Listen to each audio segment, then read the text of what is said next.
Pour revenir sur cette crise du coronavirus et des mesures déployées par le gouvernement, nous sommes en direct avec Anthony Caillé, secrétaire du syndicat CGT Police. Bonjour, merci d'être avec nous en direct sur RT France. Alors, on a tous entendu l'allocution du chef de l'État hier soir, puis les mesures qui ont été détaillées par le ministre de l'Intérieur, Christophe Castaner, concernant la réduction des déplacements pour les Français avec des restrictions. Alors concrètement, du côté de la police, comment cela va se matérialiser sur le terrain ? Écoutez, pour l'instant, les consignes sont assez claires. Le ministre a précisé effectivement qu'il faudrait procéder à des contrôles des riverains et des citoyens et des gens qui seraient appelés à se déplacer. La difficulté, elle réside en fait dans le fait d'organiser cette police qui aujourd'hui subit également aussi, elle, des mesures de confinement dues au virus. Alors, 100 000 policiers et gendarmes vont être déployés sur l'ensemble de l'Hexagone.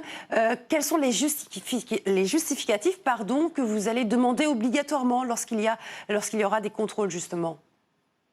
Alors, ils seront, je pense, pour l'instant au nombre de deux. Le premier justificatif sera effectivement la fameuse attestation qui est téléchargeable sur tous les sites du gouvernement.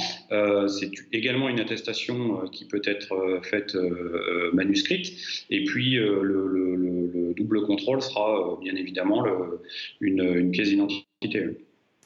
On parle aussi de sanctions financières, une amende de 38 € qui devrait passer à 135 € selon le ministre de l'Intérieur. C'est ce que vous risquez justement de faire, de sanctionner les passants qui seraient là sans documents qui les autorisent à circuler ?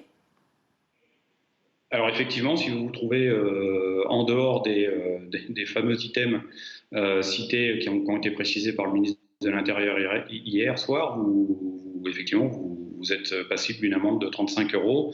A priori, le gouvernement voudrait légiférer rapidement pour mettre en place un décret qui permettrait de passer cette amende de 35 € à 130 €. Oui.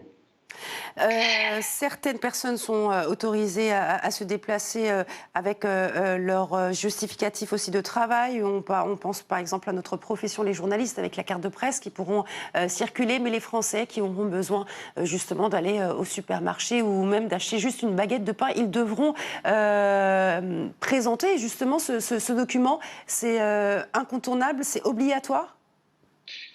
Ah oui, le ministre a été clair hier sur les mesures effectivement de confinement, chose que le président de la République n'avait pas dit dans son allocution.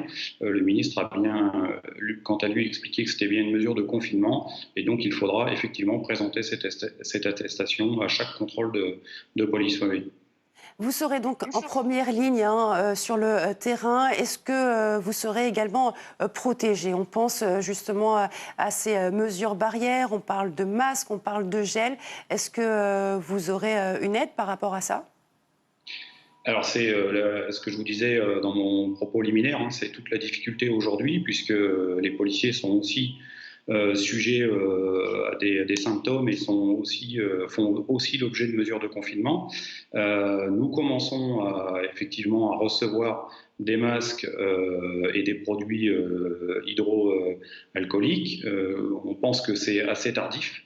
On aurait pu les recevoir bien avant, mais effectivement, ça c'est une des problématiques. Mais pour l'ensemble des personnels, je pense, qui seront amenés à travailler fortement là-dessus. Je pense aussi au personnel soignant. Voilà.